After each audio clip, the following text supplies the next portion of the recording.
দেখো, এটা তোমরা চিনতে পারছো কি পাতা? আশা করি চিনতে পারছো। এটা হলো মেথি পাতা। ওই যে আমরা বাজারে কিনি না কাসুরি মেথি পাতা, তো আমি এটা ঘরেই তৈরি করেছি।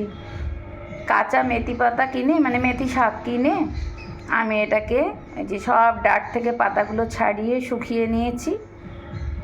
শুকিয়ে নিয়ে এই যে তৈরি করেছি, হয়ে গেল তাহলে কাসুরি মেথি পাতা। এই যে আমি এটা কিনেছিলাম, এই যে প্যাকেটটা কাসুরি মেথি পাতার, এ দেখো। তা আমি এখন আবার এটার মধ্যেই ভরে রাখবো, একদম শুকিয়ে কড়কড়ে হয়ে গেছে। দেখো, এবার ভরে রাখবো। আমার আর তাহলে কিনতে হলো না, ভেবেছি আরেকটু কিনে করে রাখবো, কেননা শুকোনোর পরে ডাঁটগুলো বাদ গেলে তো অল্প একটু হয়ে যায় না, তো অল্পই হয়ে গেছে। ওই জন্য ভেবেছি আরেক কাটি শাক কিনে আমি আরেকটু করে রাখবো, তাহলে ভালো হবে, আমার সারা বছর হয়ে যাবে।